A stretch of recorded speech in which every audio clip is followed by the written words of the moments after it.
ఎక్కడైతే బస్సు ప్రమాదం జరిగిందో అదే ఫీర్జాది కూడా ఇది చేవెళ్ళ మండలంలోకి వస్తుంది. అక్కడ కరెక్ట్గా ఇదే స్పాట్లో ఇన్సిడెంట్ అయినటువంటి పరిస్థితి.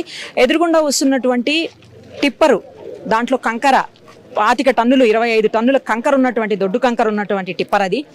12 టైర్స్ వెహికల్ అది.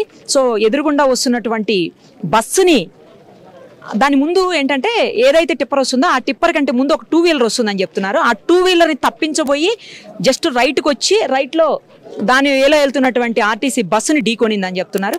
సో అలా ఢీకొన్నటువంటి బస్సుని కొంత దూరం పాటు అది అలా మూవ్ చేసుకుంటూ వచ్చింది. ఎందుకంటే బలంగా ఉంది టిప్పర్, చాలా స్ట్రాంగ్ ఉన్నటువంటి కొత్త టిప్పర్ అది. టీజీ రిజిస్ట్రేషన్ ఉంది దానికి. సో అంటే కొత్త బండి అనమాట. సో ఆ బండి గట్టిగా డాష్ ఇచ్చేసరికి పక్కకు వెళ్ళిపోయి బస్సు కంప్లీట్గా ఇటు వెళ్ళిపోయినటువంటి పరిస్థితి. ఒకసారి చూడండి బస్సు ఎంత దారుణంగా ఇన్సిడెంట్ అయ్యిందనేది మనం ప్రత్యక్షంగా చూడొచ్చు. మొత్తం ఆ కంకర అంతా కూడా దీని లోపల పడిపోయింది. ఎంత కంకర పడిపోయిందంటే దాదాపు 25 టన్స్ కంకర ఉందంటే ఆల్మోస్ట్ 20 టన్స్ కంకర బస్సులో పడిపోయినటువంటి పరిస్థితి. అంటే బస్సులో ఉన్నటువంటి మనుషుల మీద పడిపోయింది. చాలా వరకు అది క్లోజ్ అయిపోయినటువంటి పరిస్థితి. మనుషులందరూ కూడా లోపలే ఉండిపోయినటువంటి సిచ్యుయేషన్. ఏ ఒక్క పార్ట్ కూడా అసలు బస్సులో లేదు, పనికొచ్చేదానికి ఏ పార్టు లేనట్టు అయిపోయింది. వెనకాల కేవలం ఒక 3-4 రోజులో ఉన్నటువంటి సీట్స్ మాత్రమే కొంచెం బెటర్గా ఉన్నాయి. అంటే సో వాళ్లే సేవ్ అయినటువంటి సిచ్యువేషన్. 4:45కి ఈ బస్సు అక్కడ బయలుదేరింది డిపో నుంచి, తాండూరులో బయలుదేరి 6:40 6:40 సమయంలో ఎక్కడైతే ఇన్సిడెంట్ అయ్యిందో యాక్సిడెంట్, ఆ స్పాట్కి చేరుకునేసరికి ఆ సమయం అయిందంటే 2 అవర్స్ తర్వాత. చాలామంది ఎంప్లాయీస్ ఉన్నారని చెప్తున్నారు ఈ బస్సులో. తర్వాత ఒక పాప, చిన్న పాప, మంత్స్ బేబీ కూడా ఉంది. వాళ్ళ మదరు ఇలా పొత్తిళ్లలో పట్టుకొని ఆ పాపని చిన్నప్పుడు పసిపిల్లలను పట్టుకుంటారు కదా, చిన్న పరుపు లాంటి దాంట్లో పెట్టేసి వాళ్ళకి గాలి ఆడకుండా పట్టుకుంటారు. అలాంటి దాంట్లో పట్టుకొని అలాగే ఆవిడ కూడా పాపతో పాటు చనిపోయింది. ఆ పాప కూడా చాలా చిన్న పాప, చూస్తుంటే బాధ అనిపిస్తుంది. డ్రైవర్ కూడా చనిపోయాడు. అలాగే లోపల ఉన్నటువంటి కండక్టర్, వీళ్ళకి కొంచెం తీవ్ర గాయాలయ్యాయని తెలుస్తుంది. తర్వాత టిప్పర్ డ్రైవర్ ఎవరైతే ఉన్నాడో అతను కూడా చనిపోయాడు. ఈ బస్సు నడిపేటువంటి డ్రైవరు గతంలో అనంతగిరి ఏరియాలో బస్సు యాక్సిడెంట్ అయింది. బస్సు పైనుంచి కొండల మీద నుంచి పడిపోయింది. అప్పుడు కూడా ఇదే డ్రైవర్ అట. ఆ బస్సును కూడా ఇదే డ్రైవర్ నడిపాడు. మళ్ళీ ఇప్పుడు ఈ బస్కి ఇంత పెద్ద యాక్సిడెంట్కి ఇదే డ్రైవర్ కారణం అయ్యాడు. తను కూడా చనిపోయాడు అనుకోండి. కొంచెం నిర్లక్ష్యంగా ఉండటం వల్లనే, ఎందుకంటే ఈ వెహికల్ ఆ వెహికల్ 2 వెహికల్స్ కూడా చాలా స్పీడ్తో ఉన్నాయని చెప్తున్నారు. సో అసలు ఏ పార్ట్ పనికి రాకుండా ఈ మిషన్స్ పెట్టి కట్ చేసి బయటకు తీసినటువంటి సిచ్యువేషన్. చాలా ఈ కంకర వచ్చి దాని మీద పడడం వల్లనే ఇంత పెద్ద ప్రమాదం. మొత్తం ఆ టిప్పర్ అంతా వచ్చి దీని మీదకి ఎక్కేసింది అనమాట కంప్లీట్గా. బస్సు నంబర్ చూడండి ఒక్కసారి, ఫ్రంట్ నుంచి చూపిస్తాను చూడండి. Bus number TS34 TA 6354 9 total. నేను ఇందాక చెప్పాను కదా మీకు, బస్సు నెంబరు 9 టోటలు, దాని నెంబర్ కూడా 9 టోటలే, టిప్పర్ నెంబర్ కూడా. 9 చాలా అదృష్ట సంఖ్యగా భావిస్తుంటాము. 9 కోసం లక్షల ఖర్చు పెట్టి ఆర్టీ ఆఫీసులో నంబర్ని తీసుకుంటుంటారు. బట్ ఈ రెండిటికి అనుకోకుండా 9 నెంబర్ వచ్చినట్టుంది. బట్ ఆ 9 నెంబరు ఈ 2 బస్సులకి ఈరోజు యాక్సిడెంట్కి 9 నెంబర్ కూడా కారణం అన్నట్లు అయిపోయింది పరిస్థితి. ఇక్కడ స్థానికులు దాని మీద కూడా చర్చించుకుంటున్నటువంటి సిచ్యుయేషన్ ఉంది. ఇక్కడ రోడ్డు పైన ఒక పెద్ద గుంత ఉంది. ఆ గుంతను కూడా ఇప్పుడు మీకు చూపిస్తా. ఆ గుంత వల్ల కూడా ఈ యాక్సిడెంట్కి ఒక రీజన్ అని చెప్పేసి చెప్తున్నారు. ఆ గుంత కూడాను ఇదే. ఆ గుంత చూడండి ఎట్లా ఉందో గుంత కూడాను. నెక్స్ట్ మీకు ఆ పక్కనే ఉన్నటువంటి టిప్పర్ని కూడా చూపిస్తాను.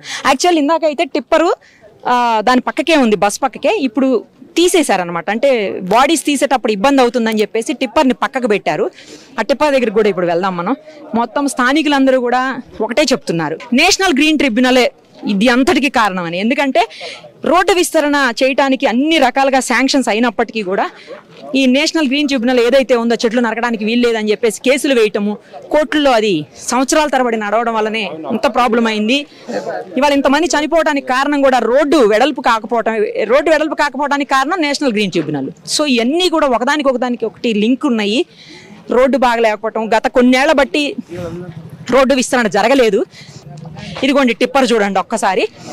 ఆ టిప్పర్ బండి ఇందాక నేను చెప్పాను కదా నెంబర్ చూడండి, TG06 T3879. ఇది కూడా 9 టోటల్.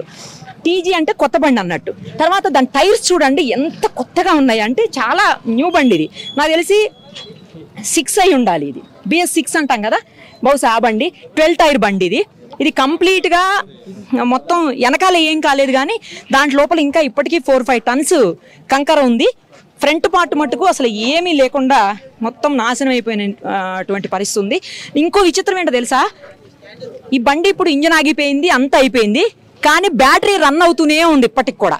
మార్నింగ్ 6:40 ఆ టైంలో ఇన్సిడెంట్ అయితే బ్యాటరీ ఇంకా ఆన్లోనే ఉంది. బ్యాటరీ ఎందుకు ఆన్లో ఉందని చెప్తున్నానంటే వెనకాల నుంచి లైట్స్ వెలుగుతున్నాయి, ఒకసారి చూడండి మీరు. లైట్స్ వెలుగుతుంటే బ్యాటరీ ఆన్లో ఉన్నట్టు. అదిగో లైట్స్ వస్తున్నాయి చూడండి, పార్కింగ్ లైట్స్ వస్తున్నాయి, అంటే బ్యాటరీ ఆన్లోనే ఉంది. మార్నింగ్ ఎప్పుడో 6 అండి, ఆల్మోస్ట్ ఇప్పుడు ఎంత అవుతుంది టైము, 12 అవుతుంది నియర్లీ, అంటే 6 hours అయినా కూడా బ్యాటరీ ఆన్లోనే ఉంది, అంటే కొత్త బండి అనమాట. సో అందుకే ఇంత స్ట్రాంగ్ బండి కాబట్టే అంత గట్టిగా తగిలింది. అంత గట్టిగా యాక్సిడెంట్కి రీజను స్ట్రాంగ్ బండి కాబట్టి. అదే పాత బండి అయినా లేకపోతే ఇంత స్ట్రాంగ్ BS6 కాకుండా ఇంత ప్రమాదం జరగకపోయేదేమో అనే మాటలు కూడా వినిపిస్తున్నాయి. ఇంకొకటి కంట్రోల్ కూడా కాకపోయి ఉండొచ్చు. తప్పించే ప్రయత్నంలో జస్ట్ కొంచెం ఇలా తిరిగితే చాలు కంట్రోల్ తప్పిపోతాయి అంటే ఈ బళ్ళు. ఎందుకంటే ఆ బళ్ళు నడిపే ఎక్స్పీరియన్స్ ఉన్న వాళ్ళు చెప్తా ఉన్నారు మనకు. జస్ట్ కొంచెం ఇట్లయితే ఇంబ్యాలెన్స్ అయిపోయిందంటే పక్కకి వెళ్ళి పడిపోతుందండి. అది సేమ్ అలాగే వెళ్ళి ఆ బస్సు మీద పడిపోయినటువంటి పరిస్థితి.